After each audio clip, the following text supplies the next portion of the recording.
Thank you very much. As explained there, we are a gold explorer. We're very different to some of the presentations you've had today. We are really a greenfields explorer, so we don't have a resource.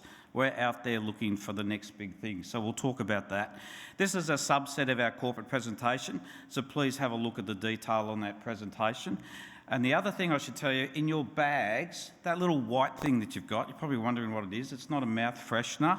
It's for cleaning your phone. So you squeeze it, and there's a little grey thing, and you can wipe your phone. So that's what it's there for, and I hope it is useful.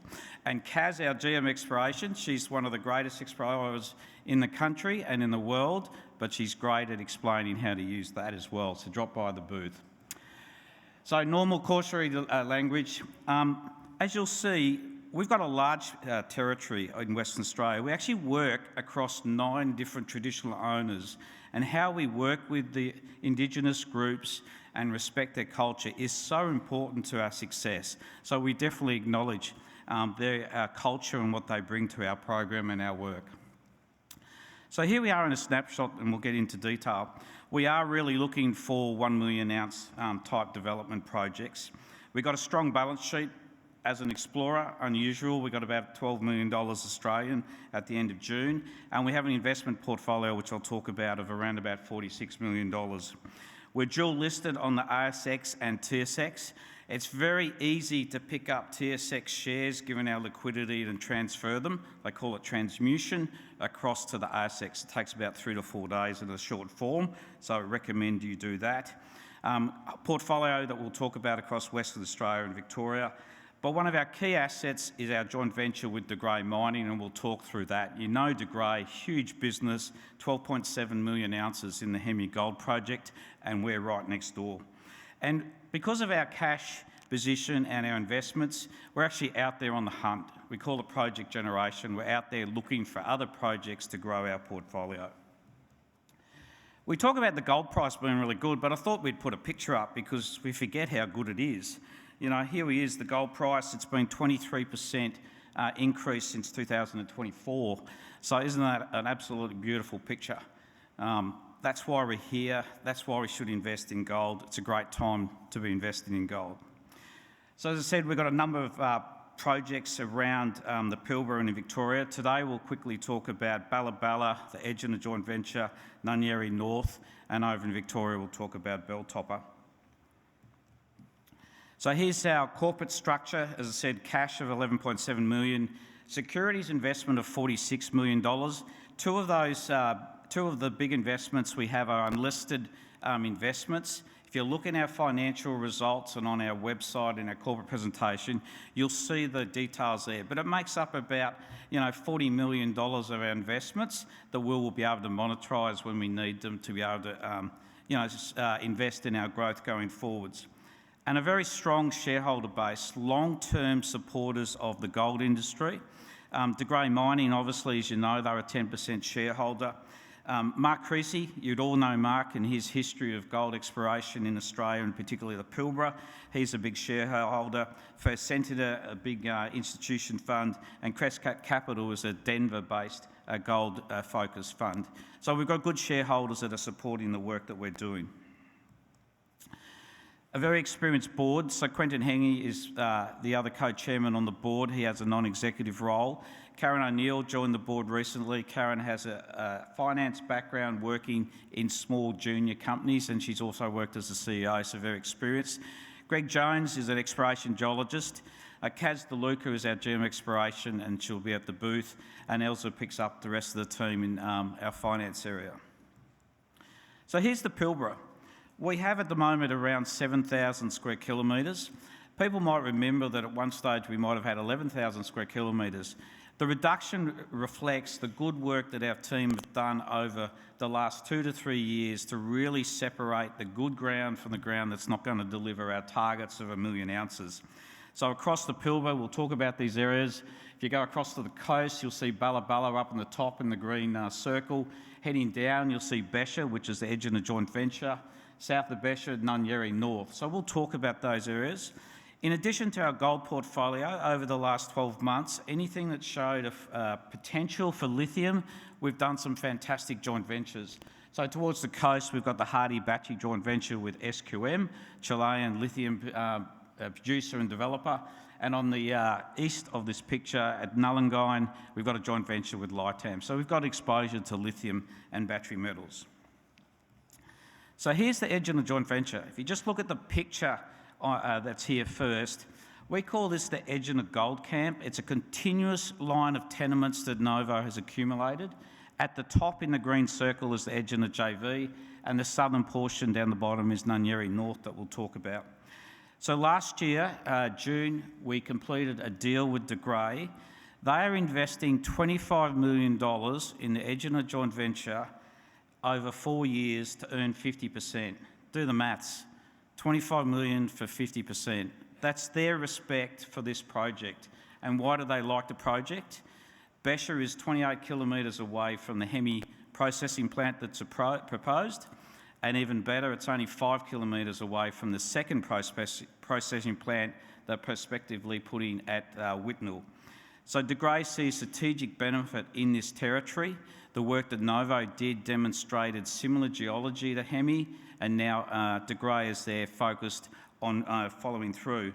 And as you can see the numbers, they're very serious. This year alone, they've completed 36,000 metres of air core and RC drilling, which essentially means 2 rigs flat out, and I always say 2 rigs flat out on behalf of Novo shareholders, because Novo shareholders will benefit from the success of this program going forwards. So the Egina joint venture is a significant success for us. And this shows a little bit about why De Grey is excited. On the left-hand side, May last year, when we talked to De Grey, we were able to show them the success of our air core drilling. And then on the right-hand side, if you look at the top, this is the Ducon deposit that De Grey had at a similar maturity as we had at Becher. Very similar geology, very similar results. And on the bottom right-hand corner is Ducon now.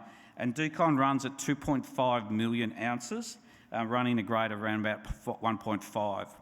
So we've got to remember, Hemi is a very large, kind of medium grade system, 1.5 grams per tonne. So you're not going to hear us report 30 metres at 12 grams, a bit like Darren talking to Bellevue. This is a large low grade system. If you remember, Hemi's 12.7 million ounces, producing 500,000 ounces per year in their DFS. That's what we're looking for at Becher. It's a big area. This picture is 20 square kilometres. All up between us and De Grey, we've probably completed over 100,000 metres of air core, trying to really hone into the high grade that then warrants the deeper RC drilling that will follow through. So across here, you'll hear us talk about the target zones of Heckmeyer, Irving, Williams and Lowe, and that's where the drilling has been focused on at the moment. And as you can see at the bottom, some of the results, 8 metres at 4.74, from 96 metres, including 3 at 11.88. So obviously in the corporate presentation or website, you'll get more results, but they're encouraging results, they're exciting, and allow us to really focus on going forwards. But again, very big area. This is 20 square kilometres that you're trying to target in to another kind of Ducon or Hemi-style mineralisation. So on the southern portion of the edge of camp, it's 100% focused on management by Novo. It's not part of the joint venture. At the very bottom, we have a joint venture with Mark Creasy. So it's 1,000 square kilometres of tenure that we have here. Very fertile structural corridor, over 60 kilometres of length, focused around what's called the Tabba Tabba Shear Corridor. This is very early stage. Not many people have done much work in here. So as you can see, some historical assays are very encouraging. 8 metres at 4.2. 8 metres at 2.1, rock chips running at 25 grams per tonne and 32 grams per tonne gold. So again, we're very focused in the Egina area and particularly here in the southern portion. And our immediate focus was at Nunyerry North, which we have a joint venture with Mark Creasy, 70% us and 30% himself. So here's Nunyerry North. It was picked up from very significant soil and rock chip samples. We did a drilling program in 2023. We drilled 30 holes for 2.4 kilometres of drilling. We really focused on the centre zone. As you can see in the picture, really that was where the high grade was. On the soils, we saw grade intercepts, 6 metres at 6, 11 at 2.52. That gave us the encouragement to do the program that we've just completed now. So we've just drilled 34 holes for around about 4 kilometres of drilling, really aimed to extend that strike length from the central zone across the area. So on the left-hand side of the picture, there's the porphyry zone, the Estrad fault, and then on the right-hand side, what we call the main zone. So here's some of the results from the recent drilling. There's a detailed release on the website, but again, encouraging results: 13 metres at 2.68, 11 metres at 2.2, 17 at 1.85, and 9 metres at 2.52. So go to the website and look at the announcement for all of the other results. But it's allowing us to start to drill down and put together the geological model, and that's the news flow that you'll hear us focus on between now and Christmas, and maybe early next year we might go back and do more work. And here, just so we can prove it, a really good long section put together by the results. So we've done a great job, things are moving in the right direction. So it's just not in the Egina area. Balla is interesting, it's along the coast. We've accumulated very quietly 100 kilometres of tenure. And why would you do that? It's based on the Shoal Shear zone. Why is that exciting? It runs parallel to the Malina zone. Why is that exciting? Well, that's where Hemi is. So we're looking for the same geological context, gold fluids flowing through a shear zone, an area that's had very little historical exploration. It's a great place for people like us who like greenfields exploration. Go in there, use our great experience to build up, hopefully, a knowledge and story, and you'll see us drill there before the end of the year. Before we finish, we can't forget Victoria. We have a small parcel of land, 22 square kilometres, a bit different from the Pilbara, but it's 50 kilometres from Fosterville, very large gold project, obviously. This whole area in the Bendigo zone has produced lots of gold, Castlemaine, Bendigo and Fosterville. So that's why we're focused there. We did a drill program earlier this year, the most recent one. We drilled 6 diamond drill holes. You can see the results there, 5.6 metres at 3 and 2 metres at 5.2. So we like Belltopper. It's in an historical gold district. We're just continually focused on that. Because of this program and what we were seeing in the results, we've actually gone back and re-logged and then re-assayed some core which previously hadn't been assayed, and look at the results of some of that core that was sitting in our core shed, 6 metres at 4 grams per tonne and 2 metres at 7. So what's the next focus here? It's very complex geology. Our team are pulling together the story and the 3D geological model, so you'll get to see that over coming weeks as we announce what we think Belltopper is and its prospectivity going forwards. But the important thing is it's in a great jurisdiction in the Bendigo zone. So to summarise, we are a greenfields explorer. You know, we don't have a resource. We're out there looking for new projects. Depending on the project, we'll drill it out and develop ourselves, or we'll do what we did in Egina, which was the best thing for shareholders, which was a joint venture it. Good balance sheet. As I said, we're dual listed, so that allows you to invest on both the ASX and TSX. Again, diverse exploration portfolio allows us to move across the country. We basically work 24/7 around every day of the year because we can move from out of the Pilbara in summer to Victoria and back again. Belltopper, a really good project that we have obviously in Victoria. Egina joint venture, fantastic. The De Grey guys have done a brilliant job at Hemi, and we've seen similar geology with what we've got. So all up, we're in a very good position, but we're out there looking for other projects. We want to grow the portfolio and use that asset base.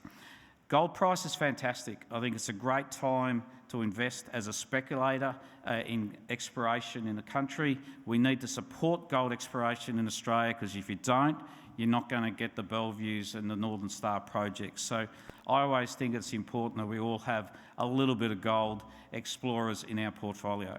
Thank you very much.